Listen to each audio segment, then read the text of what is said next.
Greetings, it is I, Tantus Naravan Dracovin, Lord and Emperor of the Dracovin Empire, and welcome.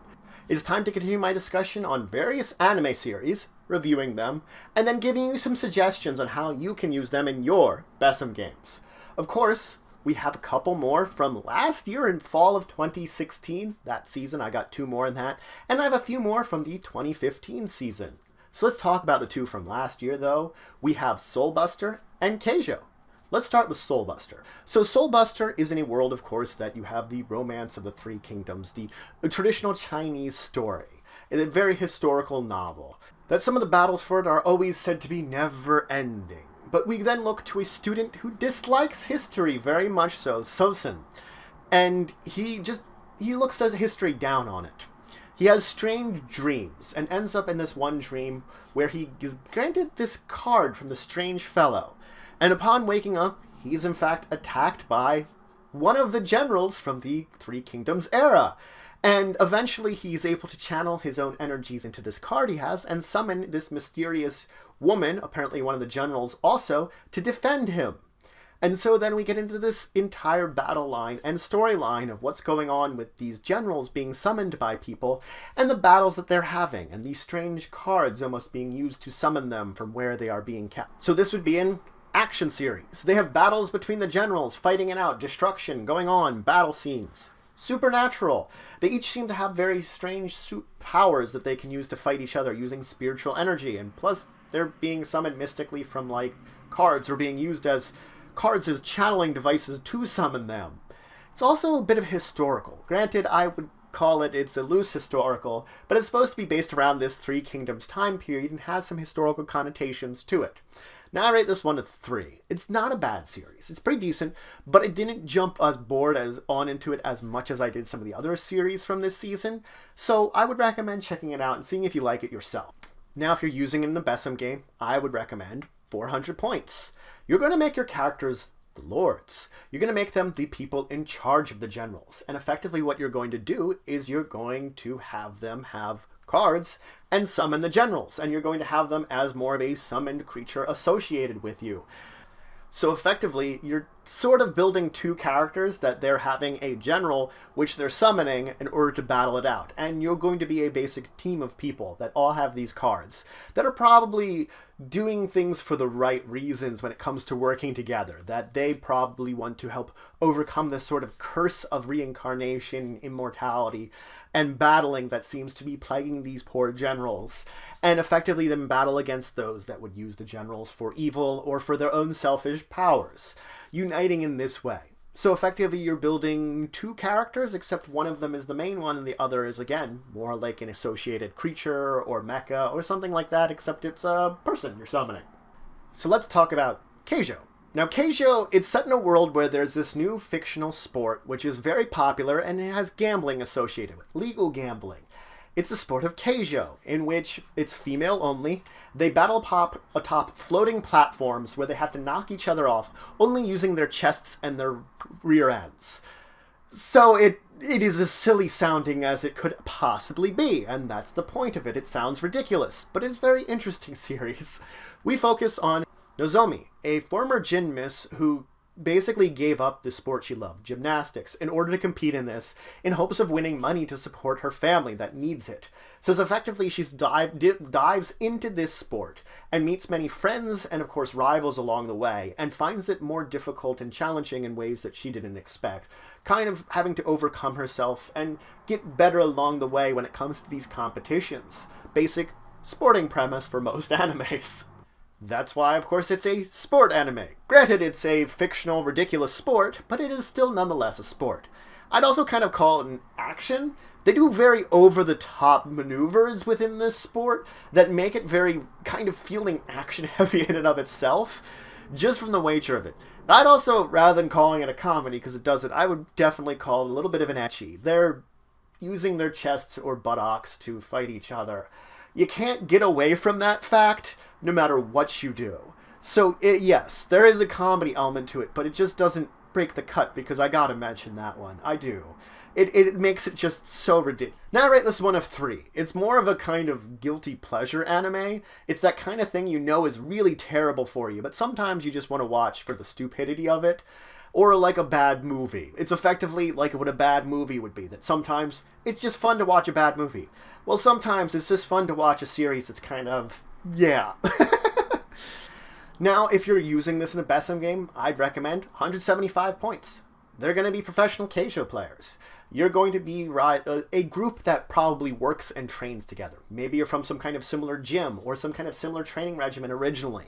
You're going to have that, you're going to, of course, be sort of friends/rivals. So they're going to compete in various competitions and tournaments, train with each other, perhaps go on like training retreats.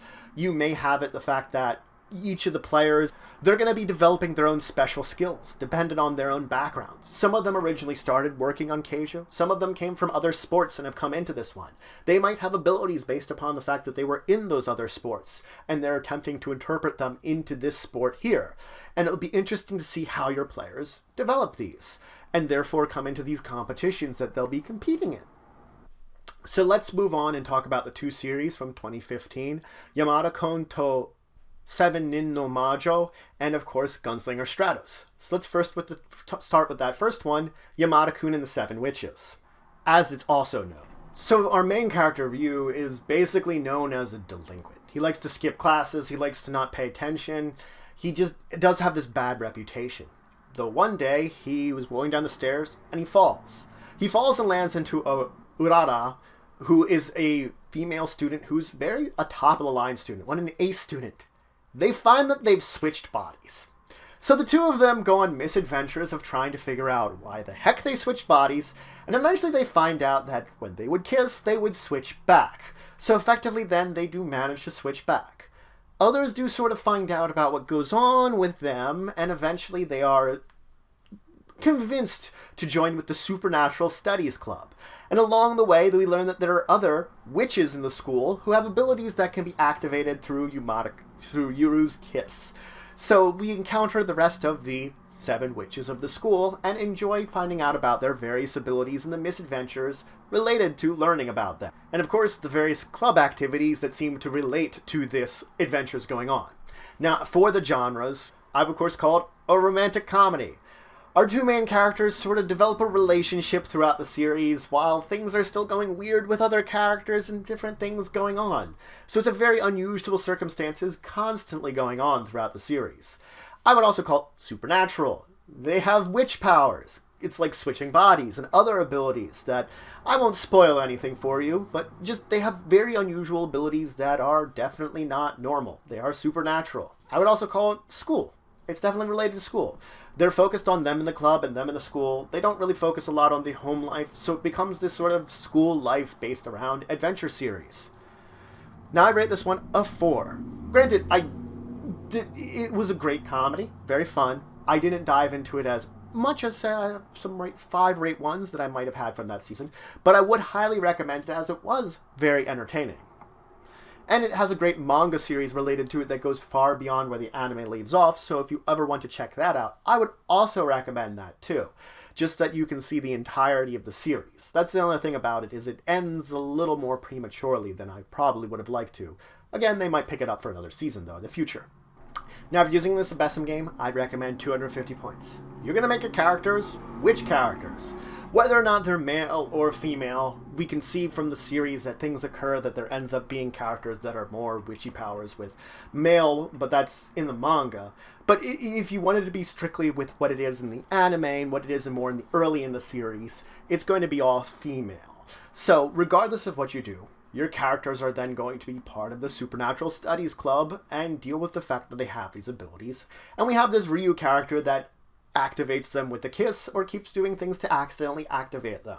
So it's going to be based around the misadventures of using these abilities and dealing with what's going on in the Supernatural Research Club. It might be one person's ability per week, or it might be some kind of combination of the two abilities that creates some kind of adventure for the week.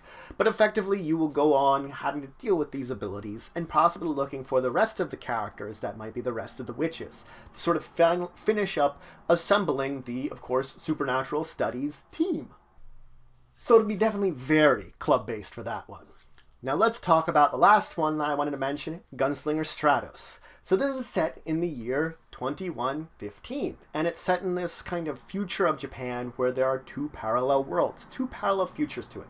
One of that is Frontier, this realm of freedom, of nature, and the other is the one that we're going to more focus on, which is the 17th Far East District, which it's the kind of opposite. Yes, it seems more totalitarian, but it is much more ordered, much more surveillance-based. It's sort of the opposite end of the scale, though both are relatively fine civilizations.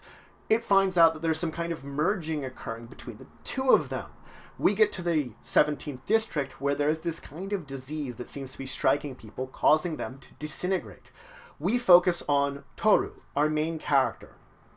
He comes to the realization of the situation that's going on and is confronted with the fact that he has a double which is working for the other side trying to protect that world, and gets into this entire conflict which is occurring.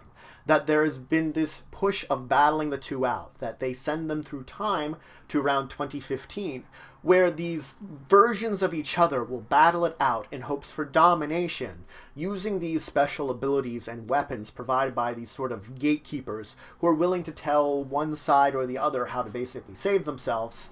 And so then they're forced into the situation where they have to battle it out, while there is something strange going on behind the scenes.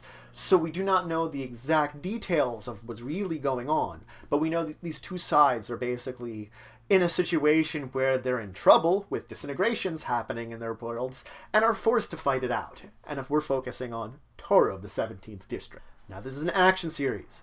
They get into fights with each other very often. They battle against their alternate worlds. It's science fiction. There's parallel worlds, time travel, technology deep in the future. But I would then, of course, call it more parallel worlds than anything else. It's alternate dimensions which have to deal with each other. And though in the end it's hard to say if they really could ever get along, or if there's some kind of peace, or what's going to happen between the two of them, whether one's going to be completely destroyed or not, the conflict between these two parallel worlds drives the series to HUD. Now I rate this one a 3. It is a very interesting premise and had a very interesting result. It just didn't catch me very early on in the first couple of episodes. I, of course, stuck with it because it wasn't a bad series. It just didn't draw me in as much others that put it higher on the block than others. Now, after using this in a BESM game, I, of course, recommend 400 points. You're going to make your characters from the district. They're going to have their, of course, weapon abilities, and they have involved them using the various materials that's provided by them, and they're going to be sent back in time to battle their alternate dimension selves. And it's going to be all about this conflict with them and seeing if they can claim victory on either side. And this constant battling it out, that they're going to get involved in these various conflicts and battles involved with the time traveling. Now granted, they're all about saving their world, and it's going to be about ending this degradation which is causing this disintegration and preventing the end of their own world, but perhaps finding out the secret of what really is going on and what's kind of driving this fact of this and what's causing this conflict between the two worlds, and perhaps maybe even managing to resolve things in such a way that will protect the worlds, both of them. Maybe they'll get into that. Or maybe your characters would just be very selfish and want to save their own world. It's going to be entirely up to you how it would play out. And it would be much interesting that it could be very different from where the anime ends up. But, you know, a way that your characters will feel is necessary. So that's it for today. I introduced you to 4 more anime series, giving you a brief review on them, and then giving you some suggestions on how you can use them in your BESM games. In the next episode, 4 more series, of course. But if you have any questions, comments, anything you would say, anything you think I left out, please leave in the comments below. Please like, share, and subscribe to support the channel, the Empire, and the work I do. If you want to show some extra support, you can always check out my Patreon, link in the description below. But regardless, until the next time, I bid you farewell.